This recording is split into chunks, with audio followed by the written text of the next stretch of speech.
starting a new series today on the need for leadership, thinking outside the box leadership. And the reason I'm saying thinking outside the box because Nehemiah, he thought outside the box in figuring out a way to help Jerusalem build their walls back. And there's a lot of obstacles. You know, anytime you want to do anything successful, anything you want to do, anything worthwhile, there's usually a lot of obstacles. But I tell you what, the person led by God and dedicated to God, they always find a way. They really do. And we're looking at lessons on leadership. There's a great verse in Proverbs 28:2 said, "A nation will be strong and endure when it has intelligent, sensible leaders. Circle strong and endure." In other words, we will stay strong and will endure if we have intelligent, sensible leaders. There are two benefits of having good, strong leadership. I think this would apply to a lot of areas in our life. It applies to our family. It applies to your business, to your church. In the Living Bible it says, with honest, sensible leaders there is stability. There are few things that are needed more in life today than stability. It's one of the most important things. The market cannot recover because there's so much instability. There's so much instability. We don't know what's going to happen next. And we don't feel like we have sensible leaders. We don't feel like we have honest leaders. We don't feel like... But it's easy to get into place, well, our problem is Washington. Our problem is the world. Our problem... And folks, I don't want to allow this series to be out there somewhere. The leadership I want to talk about is in here. Matter of fact, your setting, right where your leadership is. Leadership is you. On the leadership pyramid, as leaders expand and tasks expand, there are stability. You see, in the lands where the pyramids begin to go up, they would build one so high and they'd stop. And then they'd build another and they'd build it taller and it would stop. They begin to find out if you wanted to build a really, really tall pyramid, you had to have a bigger and bigger foundation. Eventually, leadership caves in on itself if it does not have enough foundation. That's true with life, it's true with families, it's true with marriage, it's true with everything. If the foundation is not maintained and if it's not broadened, then it will fall in. It will fall in. And so today we're going to look and discover the principles of leadership that are in the book of Nehemiah. The book of Nehemiah is the textbook. It's the greatest book on leadership that has ever been written. And today I want to talk about some laws of leadership. 6 principles why we're doing this study. Number 1, nothing happens until someone provides leadership for it. Nothing happens until someone provides leadership for it. The law of life is, look at history. The civil rights movement was nothing until a man came along called Martin Luther King, and he said, I have a dream.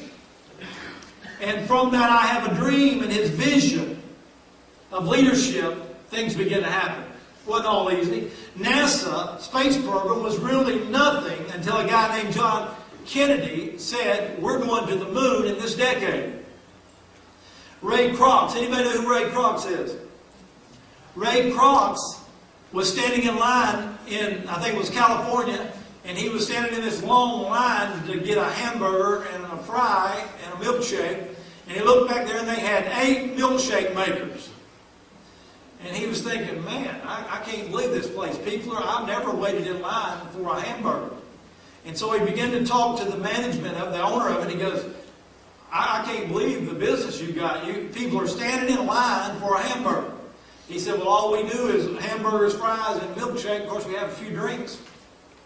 And he goes, well, have you thought about expanding? He goes, I got more business right now I can deal with. Well, don't you want more money? He said, well, I'm doing pretty good. You see that house up on the hill over there? That's my house. I can look right down on my business. It's doing pretty good. Well, but he was thinking in the terms of, instead of having 8 milkshake makers, having 800 milkshake makers. And he was thinking in the terms of taking that business and taking it to different cities across the country. And they said, well, have you ever thought about getting any investors and taking it bigger? He said, I'm not that interested, but I guess if somebody was interested, I would. Are you interested? And Ray Kroc said, yeah, I'm interested. And he started the franchise known as McDonald's. And you know that he so much believed in the ideal of taking a product that is a winning ideal, a product that is doing something, and building the leadership around it. In other words, if he had a franchise of another McDonald's, the next McDonald's had to be absolutely as good as the first one. And the third one and the 100th one has to be absolutely as good as the first one. And so he started Hamburger College. How many know that McDonald's had a Hamburger College? University, yeah. There was Hamburger University, I think it was in Illinois or somewhere, and you had to go to college for 11 days to get your diploma to be a hamburger maker. A hamburger maker. I think that in most cases people had to go to school longer to be a hamburger maker than they have to take schooling for a lot of things we do in the church. There has to be more training, but he was the beginning of what we know today as the fast food industry. But I want to tell you something. How many would honestly, maybe write on your outline somewhere of an area that's hurting in your life? There's an area in your life that you feel vulnerable. There's an area of your life, maybe you go, I don't feel real comfortable about my finances as I look at the future. Or you would write down, I don't feel real good about my marriage in the future. Or I don't feel real good about my family in the future.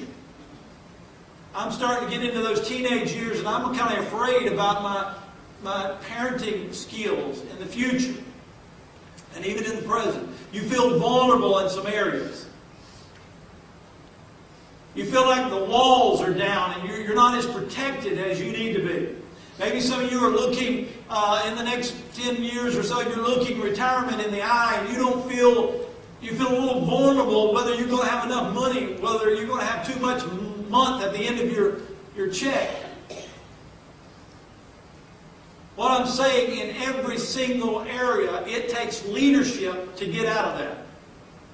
If you're going down the road and there's 5 or 6 of you in the car and you get lost, somebody will blame the other one. It's your fault. I told you to turn back there. And you'll blame a while, but somebody will become the leader and help you find your way back. All of us have areas that we know that we're a little bit vulnerable in, but it's going to take leadership in that area to get out of it. I don't know if the Ralphs are going to do financial peace this year, but we had some that took that financial class in the last couple of years, and we had some that I think Sharon Connor came up here and gave her own testimony. If it wasn't for taking that class and them as a husband and wife and family following the leadership of that class, their finances would have been destroyed. Maybe everything that they had would have been destroyed because later on that year there was some job changes. Her husband lost a job. That's what I'm saying. What walls are down? What areas are you vulnerable? What areas do you need to gird up and get some truth in? We find in Judges writing there were 7 cycles of up and down. There were times where people followed God and they went up, and then there's times they didn't follow God and they went down. You might ask, well, why is the walls down in Jerusalem anyway? Why is the gates down in Jerusalem anyway? Because the children of God were following God, but then they got to the point they didn't think they needed God anymore. Kind of reminds me of this nation. At one time we were a God, in God we trust. But now do we really need that God now? Do we really need His name on our money? Do we want to take Him out of our schools, take Him out of in any courts of law? Because, we've got it made. Now we've got it figured out. About the time we think we've got it figured out, though, we start going back down again. We cannot survive without God. Your family will not survive without God. Your marriage will not survive without God. Your future will not survive without God. You're nothing, folks. We need the hand and the blessing of God on all of us. And Judges 21 and 25 said, every man did what was right in his own eyes.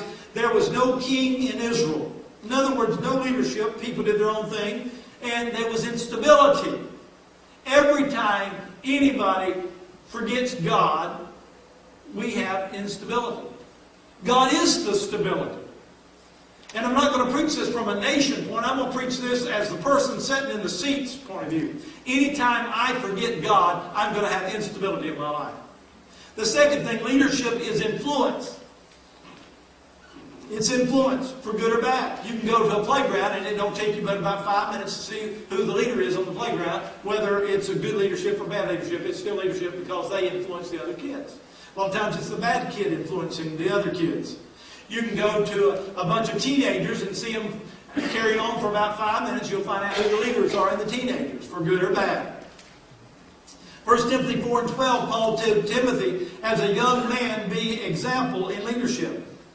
I'm going to tell you, he was a young man. He said, I want you to know that leadership has absolutely nothing to do with age. You can be an influence at any age. You can be a model at any age that someone would want to follow. Everybody here today is a leader, just in different areas. In time, you influence somebody, you're a leader. The issue is not are you a leader, but what kind of leader are you? Are you a good leader or a poor leader? You are a leader in your family. You're a leader in your home. You're a leader at work, at school. Are you a good leader or a poor leader? The Bible's definition of leader is a leader is someone with God-given abilities and responsibilities to influence a group of God's people to accomplish God's purpose for that group. That's what a leader is. Nehemiah was an outstanding leader because of those very principles. The third point is the test of leadership. The test of leadership is anybody following. So if you want to find out if you're a leader or not, look over your shoulder. If there's nobody following, you're not a leader. John 10:27 said, my sheep listen to my voice, and I know them, and they follow me. 1 Corinthians 11:1, Paul said, follow my example as I follow the example of Christ. John Maxwell, in his parables of leadership, he says, he who thinketh he's a leader and no one follows is only taking a walk. One thing right here at Grace, so we have people come here and they come from some other church and say, well, the other church, they appointed me as this. I've always been on the board. I've always been on this. I've always been on that. But we don't do that at Grace because I'm going to tell you that leadership has nothing to do with position, title, or appointment, or authority. It don't have anything to do with it. And so we are perfectly fine to let people take a walk at Grace. If you go, well, I'm a great teacher, we'll go, well, if you've taken 101, 201, and 301 and you want to start a class here in our church, we'll, you give us the stuff, we'll put it in the bulletin and as an insert, and we'll invite people to come to your class because we hear you're a wonderful teacher. But if people come out and they come to one or two of your classes and they don't want to come anymore, I got news for you, you're not a great teacher. Nobody wants to hear you. And so we don't prop people up with titles and positions, and it doesn't work. It doesn't work. It inflates someone's ego that they are something they're not. Leadership has absolutely nothing to do with titles or position. It has to do with influence. If you influence people, it will keep getting, people will follow you. The big difference between having a boss and having a leader, there's a big difference.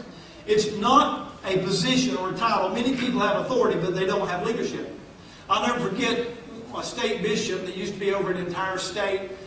He retired. He moved to an area where I lived in college. I was over the entire ministerial fellowship for our town. And he came in, and he was this older guy, and he was experienced, and he was a state bishop at one time, and they made him the district overseer. But at this time, he had no real authority. He had a title. And he couldn't get anybody to do anything. The reason was, all those years he had authority. He could hire you or fire you. He could move you from what church you was at, but actually he had no leadership abilities at all, because without the title, without the position, without the authority, he couldn't accomplish anything. A leader is someone that can lead without threats. They can lead because they're a leader. And you've got to ask yourself, if you're a leader, is anybody following you? I've been to a lot of churches where they have elected leaders, but the church is really run by brother so-and-so because he's the influencer of the congregation. If you have to tell people that you're the leader, you're not. If you have to tell your family, well, I'm the head of this house, then you're very weak in your position. If you have to tell your teenager, well, we'll do it this way. And they go, why? You go, because I said so. Well, that'll work right now because you're bigger, you're taller. But when they get older, teenagers ain't going to work anymore. You need to be leading by influence, example, and model. Or eventually that's not going to work anymore. It's not going to work anymore. Because leadership is more than a title, it's more than a position, it's more than the authority. It's influence. Hebrews 13, 7 and 8 said, remember your leaders who spoke the word of God to you. Consider the outcome of their way of life and imitate their faith. The passage here gives us 3 characteristics of a good leader. They have a message that is worth remembering. When they talk, people listen. Remember your leaders who spoke the word of God to you. Evidently, there is something worth remembering there. They have a message. They have something to speak to you. I've talked about in 401 in our classes about everyone should have a life message. A life message. And as you develop your life message, in other words, that is one thing. There was a retired teacher, and you know, she was a little teacher, and she was retired, and if her life message is reading was important. And so she would teach people how to read, and then she even in her retirement years, she would come in and do special projects for the school. And I was so glad that I was one of those special projects because I was in the lowest reading class there was. I hated to read. And she came in, and she really had no real authority, didn't have much of a position or title. She was retired. But you know what she did have? She had influence, and she influenced me to read. She found a way to motivate me to read. She said, you know, I was this scuffy little 7th grader. She goes, what do you like to read? I don't like to read nothing. I don't like to read nothing. And she goes, well, you like to read Mad Magazine? Well, I like to read a little bit. Look at the pictures. But I'm telling you, she found a way, through joke books, real books, she found a way. And her message is reading was important. And she got her message across to me. And so, a leadership is that way. Is the message worth remembering? And then the second thing is a lifestyle worth considering. Is the lifestyle worth considering? A lot of people would like to tell you something, and they're not very good at it themselves. I'm going to tell you something. Don't ever take weight loss training from a 400-pound person. They might have read a great book, but their lifestyle is not accomplishing. It's not, in other words, their lifestyle does not match up, or their talking does not match up to their lifestyle. They may have a message, you're entertaining, you know, the message, but yet the lifestyle is not there. Never find out how to get out of debt from somebody in debt. The lifestyle is not matching the message. Find somebody, and it's all right to be a failure in a few areas. We're all failed in a lot of different areas. But, you know, the difference between success and failure is what have you done with the circumstances of your life? We're all going to end up in some bad circumstances of life. But what did you do in that circumstance? What did you do? How did you get out of it? How did you make your way out? What did you do? What did you accomplish? So, do they have a message to remember? Do they have a lifestyle worth considering? And fourth, do they have a faith worth imitating? Do they have a faith to imitate? You know, it's all right if somebody says, you know, I'm not obtained yet, but I'm on my way. The Apostle Paul said, I can tell you some things. You know, follow me as I follow Christ. I'm not there yet, but I'm on my way. And I've got faith if I stay on my way, I'm going to be presented to Christ holy, without blame, without blemish. God's going to accomplish. God's going to finish what He started in me. Well, you can lean towards that and imitate that faith. The fifth thing, leadership can be learned. If I didn't believe leadership in every area can be learned, then I wouldn't even do this series. It wouldn't make any sense. And in Philippians 4:9 says, whatever you've learned, circle there, learned, or received, circle receive, or heard from me, or seen in me, put it into practice. If you've heard it and you've seen it in me, as I follow Christ, put it into practice. Leaders are made, not born. There's no such thing as born leaders. They are made by the way they respond to circumstances of life. You can take two people in exact circumstances. And one will succeed and the other won't. It's how they respond to the tough things of life. Mark 3:14, he said he appointed 12 that they should be with him, and he should send them out. We missed the point there that there's two parts of Jesus' ministry. He appointed 12 that they would be with him. There was an important time that they needed to be with him before he sent them out. They needed to be with him before he sent them out. And I'm going to tell you something, that's true today. Jesus had a public ministry. That's what we normally hear preached about, Jesus' public ministry. What was his public ministry? He was a preacher, he was a teacher, he was a healer. You know what was a whole lot more important than Jesus' public ministry? It was his private ministry. Because he spent hours and hours and hours and hours and hours with the disciples. Folks, I really feel this message on my heart today. I'm going to tell you something. We provide different opportunities around here for you to be around people that are doing things that you need in vulnerable areas of your life where walls have come down and the enemy is just having a good time in your life. Some of you, the enemy's having a good time in your finances. He's having a good time in your marriage. He's having a good time in your parenting. And you need to get around some people and get some strength and some walls up and some protection where you're not vulnerable in those areas anymore. I've noticed I've been doing the counseling training on Tuesday night for about 10 years. And I've noticed there's some people, one is Sherry and Teresa, and we've got Sharon Connor. Some of them have almost not missed a class since we started. And, I've just noticed that. It's just they keep coming, they keep taking classes. It really is not so much about the title or the degree, or you really don't have anything to do about that. It's the preparation. It's building the walls up where it might be vulnerable. And I've noticed that those that have been around the most have learned the most. Those that have been around the most have gained the most. Those that have been around the most, they are your most accurate, qualified counselors. Why? In the same way, the disciples that stayed around Jesus the most were the ones that did the most. Even in Jesus' circle of 12, he had an inner circle, Peter, James, and John, and they were the people that was with him in the garden. See, the rest of them wasn't in the garden. And they were with him on the Mount of Transfiguration. The other ones wasn't there. And they got extra attention. And later on we find out in Galatians writing that Paul and Peter and James become the pillar of the church. That's why it tells me, and I want to just take that principle, if you want to learn something, I was reading a book about Ben Franklin. Ben Franklin, back in those days, I was thinking, what do you do if there wasn't any school systems anymore? Well, back in Ben Franklin's day, you would try to find an apprenticeship for your kids that you would want them to start spending time when they learn a trade.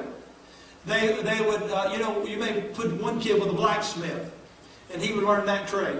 And you may have another son like he did Ben Franklin. You put him with a printer, and he learns printing. And so they would learn a trade, and the way they learned the trade, they just kept staying around that person and kept watching and watching and watching, and eventually they could do. And so discipleship is you watch somebody do, and you start doing it while they watch you, and then pretty soon you can do it all on your own. So leadership can be learned. If you don't consider yourself a very good parent right now, you can learn to be a great parent. If you don't feel like you're very good in your marriage relationship, you can learn the principles of marriage relationship. If you feel like you're not very good in finances, you can learn to be better in finances. You can learn to lead your family out of the vulnerable areas that you could be destroyed in the future by getting on with it. Reading books, following people that you know that are accomplishing it. The sixth thing, the moment you stop learning, you stop leading. If I stop learning as your pastor, I stop leading. And the church stops growing. The church stops growing when I stop growing. You always develop and grow in the same things of God. You have to keep growing. Did you know, you say, well, the Jerusalem wall one time was all built up and it was really nice and had gates. Have you noticed that everything in life that is not maintained will eventually come back down? You can paint your house in a few more years, you've got to paint it again. It doesn't matter what kind of wood or concrete or whatever, there is erosion, and folks, life is tough, and whatever you don't maintain will come down upon you. It'll come down. It'll fall down on you. It'll come tumbling in. So all leaders are learners. What you learned 10 years ago will not suffice you today. You've got to keep learning. Ecclesiastes 10:10 said, if the axe is dull and its edge is unsharpened, more strength is needed, but skill will bring success. I don't know if you've ever cut wood before. It's hard enough with a sharp axe. But with a dull axe, it's almost impossible. I see some people, they're out there and they want to give the impression, and I used to do this in my earlier leadership, oh, I'm so busy, I'm so busy, I'm so busy. Well, the only thing it says is they're leading with a dull axe. Because anybody that's sharp enough, if you're sharp enough, you work smarter, not harder. You find out a way where somebody, if it takes them 10 hours a day to get it done, you get it done in 7 hours. And you find a smarter way to do it. It just makes sense. You work smarter, not harder. You're going to find out Nehemiah accomplished the absolutely impossible in a record time because he was working smarter, not harder. And we're going to look at what he did. And so the fourth thing is that the foundation of leadership is character, not charisma. We always think, to be a great leader, you've got to have a lot of charisma. No, you don't. You need character, though. A lot of TV evangelists have been known for their great charisma. Yet their character is what destroys them. The foundation of leadership is character, not charisma. Charisma has nothing to do with it. You don't have to have charisma to be a leader. You have to have character, credibility. If your family will not follow you, you probably don't have the character to be followed or the credibility to be followed or the reputation. D.L. Moody said, character is what you are in the dark when nobody's looking. What are you in the dark when nobody's looking? 1 Timothy 3:1-13, Paul lays out leadership characteristics for the church leadership. All those characteristics he laid out necessary to be in ministry. Not one of those mentioned having to have a seminary education. Leadership is not based on academics, but character. It's who you are. What is your lifestyle statement? What are you really? Leadership comes in all types and shapes and sizes and temperaments. There is no one leadership personality. God wants to use your personality. I'm going to just talk about 4 temperaments we talk about a lot. But Paul was a cleric. He was a hard-charging cleric. Peter was a sanguine. Moses was a melancholy. Abraham was a phlegmatic. They were all different as day and night in their temperament, but they were all used greatly of God to be a leader. Here's the thing, and I'll tell you about 4 presidents we had. One, Nixon, was a cleric. He'd get the job done. He didn't matter who he hurt or feelings or anything else. He just got in charge of the head and got the job done. Wasn't much on character, though. It was his demise, the Watergate. He was replaced by Ford, which was a phlegmatic, easygoing, roll with the punches. He was don't rock the boat. He didn't have no great vision, but he brought stability to the nation after Watergate. Then we have the peanut farmer, Carter, the melancholy.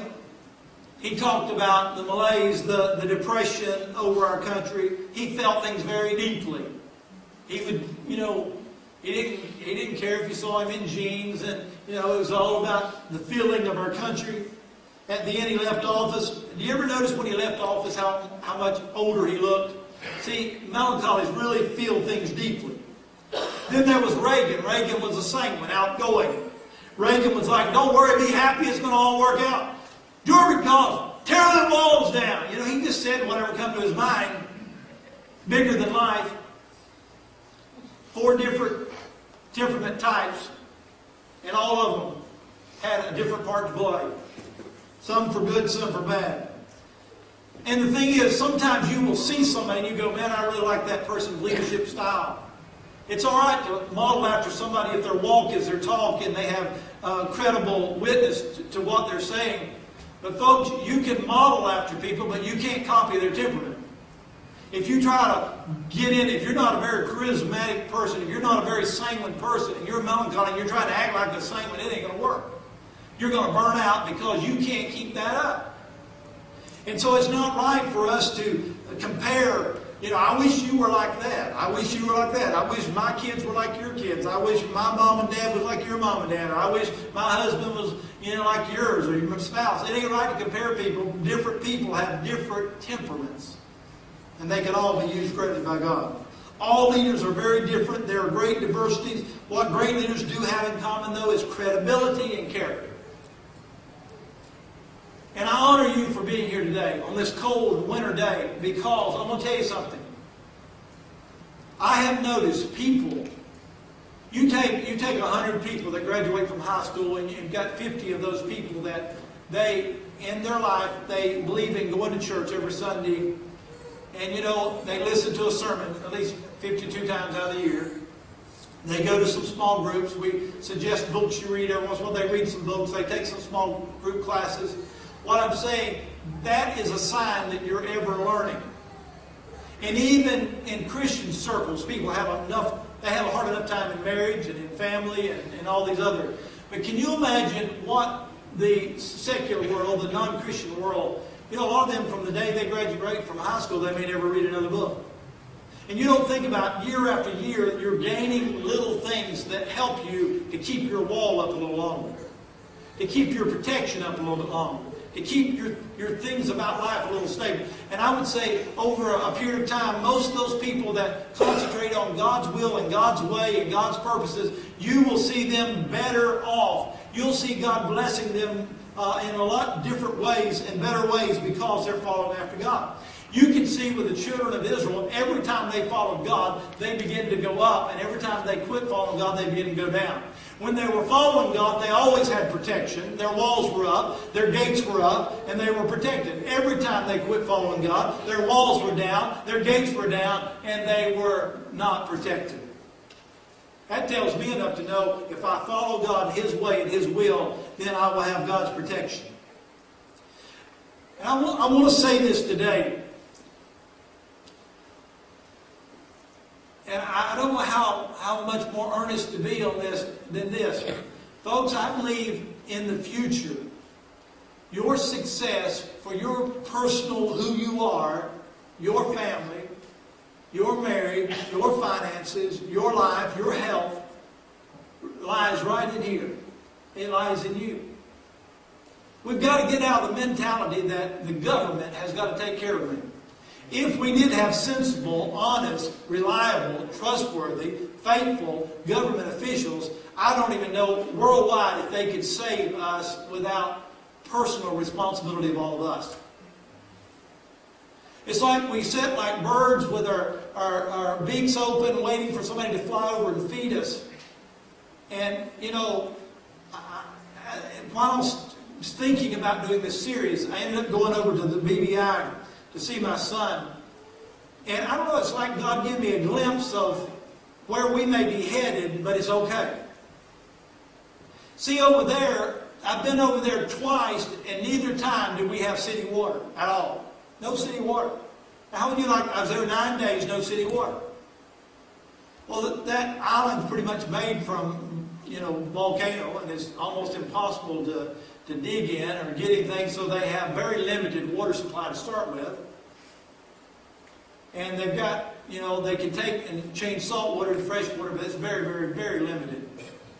And then they have, but I'm going to tell you, well, how do you survive without water?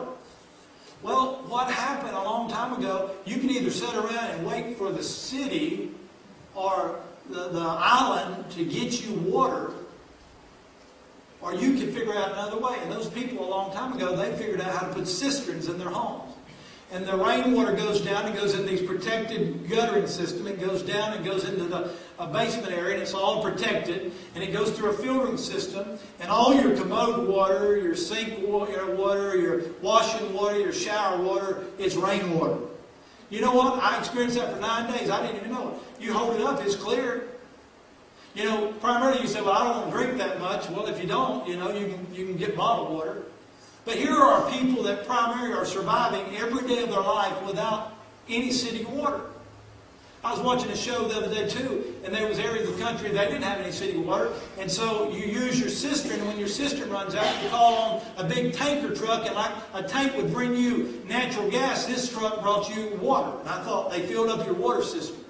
What I'm saying, there's other places in the world that are already where we may end up, and they're making it.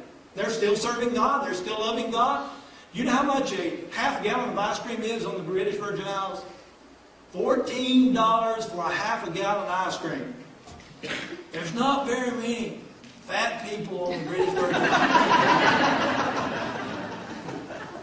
Bread's about $4 or $5 a loaf because it's hard to get anything that takes a while to get there, refrigerated or any otherwise. It's hard. So just your basics. There's not a whole lot of land. Cows run wild there. You just see them running down the road. Goats, chickens. But you know, it was all right. We could actually exist if we had to go back and we had to use cisterns. If we had, in other words, if nobody will give us any water, hey folks, we're smart enough to get our own water. We're smart enough to trap rainwater. Well, nobody will do this for me. We don't need anybody to do anything for us. We need God on our side, and we need His smarts in our brain, and we need to be a self-providing people, that we depend on God and God. And I think if there's anything God is trying to tell me, if you want a better family, then get yourself one with leadership. If you want a better marriage, get yourself one with leadership. If you want to be more financially secure for the future, get yourself more financially secure for the future. But don't depend on anybody else, because other people are absolutely going to let you down. God is telling us, you know, when David said, I've never seen the righteous forsaken or begging for bread, that is a true statement. But David didn't sit around and depend on everybody else to make that the case. David was constantly following God Almighty. Sin in your life will bring you down every time. It'll cause you to be reactionary. You'll be a person that you're a victim. I can't do nothing because somebody else won't let me do something. Folks, we cannot play the victim and survive in the future. We can't just be reactionary. In other words, we're like a pinball. We just kind of bounce when something hits us. We have got to be proactive, and we've got to be proactive. I know some people are putting alternative heat in their home. Great idea. I know some people that are saving more than they used to save. Great idea. I know some people that are lowering their electric bills and their water bills, and they're coming up with other alternatives. I know some that are trading in their big old gas leather for littler ones. You know, different, something else. And some are having different alternative supplies of energy. Folks, that's a great idea. But it's also great ideas to get spiritually where we need to be with God. To fill in all the gaps. Get our walls up, our gates, where we know that God's going to take care of us. Nehemiah. I'm not going to deal with a lot of the history today because I'm going to bring it up later. But Nehemiah, when he heard that the walls were broken down, he began to weep. Nehemiah wrote this book, so you're getting a personal journal of Nehemiah. I hope you'll get out a Bible, hopefully a New International Version, and read this every day along with us while we're going through this. But I want you to see something. Nehemiah was 2-month ride on a camel from Jerusalem. So he was a long ways. He was in Persian government, which was actually Iraq now. And he was the king's cupbearer. What that meant is before the king had a glass of wine, he would try it to make sure if he didn't kill over, because there's a lot of assassination attempts.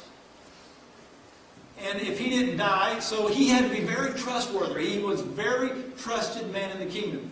He was kind of like the bodyguard, the security person. He was very, very trusted by that king. And he was kind of the assistant to the king. He was very well paid and lived with the king. And why in the world would he want to go 2-month camel ride to a city of his ancestor, which he was probably born in Persia because they were in captivity now for 70 years. Because the people of God had disobeyed God. But now they were going back, and they had been able to go back to Jerusalem, but Jerusalem didn't mean anything. They didn't have any walls up. It wasn't protected. They didn't have no gates. They were in shambles. The people were discouraged. The people were depressed. The people had low morals. The walls needed to be rebuilt. They didn't feel security anywhere. Kind of sounds like America, don't it? People are depressed. They are low morals. Everything's bad news. Everybody's discouraged. And when Nehemiah heard this, he went to prayer. He began to mourn. He began to fast. He began to pray. If you read I'm not going to read all the verses. I'm trying to cut it short today. He prayed for 2 solid months. Back then, even if you made the king sad, you could be beheaded for it. So Nehemiah, he just prayed, and he prayed, and the king was not a Christian. The king could care less about the Jews. But the Bible says the 2 months of Nehemiah's praying changed the heart of a wicked, non-Jewish, didn't care anything about God's heart. I'm going to talk next week about the kind of prayer that changes someone's heart that don't even know God. But I want you to see where the ball gets a-rolling when there's areas of your life that needs attention. The first thing that happened, Nehemiah was sensitive to the needs about him. You know, most of the time when a lot of times we don't know certain things exist until they're brought to our attention. We mostly don't change until not changing becomes more painful than changing. But when you start seeing the breakdown of your walls in your home, in your finances, in your life, in your friendships, in your, wherever it's at that you're hurting right now, you can be the victim or you can get up like Nehemiah was the leader and you can begin to pray. But he began to be sensitive for the needs of a people that were 2 months camel ride away. He said, God, you've got to help me. Those people are my people. And he began to pray and he began to fast and he began to believe God. And he didn't know how he could even get there because the king wasn't just going to let him go. But God used his prayer to change the king's heart. The people that God uses are people who care about the things that God cares about. And God cared about the fact that the walls of Jerusalem were broken down. Since God cared about it, Nehemiah cared about it. When we pray, we begin to have the very heart of God. We begin to care about the same things God cares about. The next thing, Bob Pierce, the founder of World Vision, said, let my heart be broken with the things that break the heart of God. The second thing, Nehemiah was dependable. He had a proven track record. We see the king considered himself trustworthy. He gave him the most reliable position. He was a cupbearer. He was entrusted his personal security. He was trustworthy, reliable, dependable. We even find out in Luke 16, 10 through 13, it talks about the ways you test your faithfulness. And one of the ways that Jesus talks about the way you test your faithfulness is this. It's how you serve in another person's ministry. Or in their vineyard, you might say. Are you willing to serve someone else in a need that maybe you got through it, but you're helping somebody else? Are you willing to serve somebody else's needs? And the other test of a person's dependability is how they use their money. How they use their money. The third thing Nehemiah was, not only was he sensitive, not only was he dependable, but he was available. When the situation needed a leader, Nehemiah said, I volunteer. Here am I, sent me.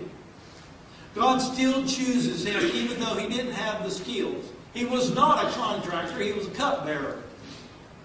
But he was sensitive. He was dependable. And he was available. God's not looking for ability. Never has.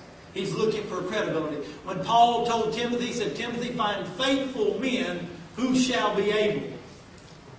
God's looking for faithfulness. God's looking for reliability. God's looking for dependability. God's looking for availability. Do they have the character? Do they have the character? Nothing happens until someone provides leadership for it. Everything rises or falls on leadership.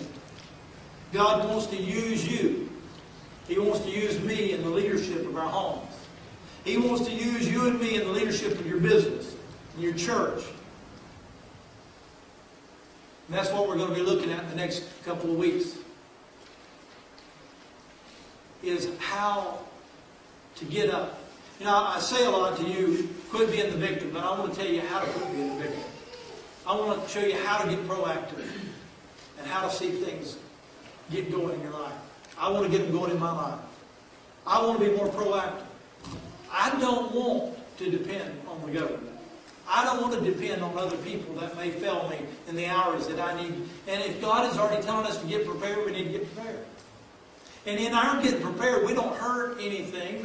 We don't hurt anything because we're even helping. Because if all of us get more self-responsibility, we're going to help the bigger picture.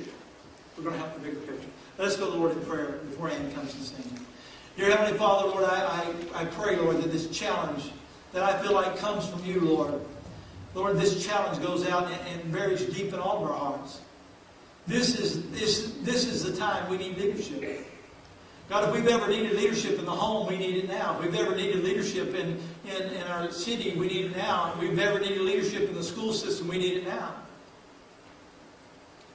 We don't have the option to blame it on somebody else any longer. If it is to be, we're going to have to get under it with prayer and shoulder the responsibility and see that it's done. Lord, help us to rebuild the walls in our lives and the gates in our life. And Lord, let us be prepared with whatever's ahead. God, it is true that your people were protected, Lord. There was an umbrella of protection. There were protection for them. Lord, they were always the head, not the tail when they followed you. And Lord, that's what I pray, Lord. No matter what's ahead for our society, you are already preparing us for it. It's whether we'll listen, whether we're sheep that will listen, whether we'll follow your command. And God, I pray if there be any today that don't know you as your personal Savior, that's the first step to take. To say, Jesus, come into my heart right now. I want you to be the Lord, the leader of my life. And I ask it in Jesus' name today. Amen.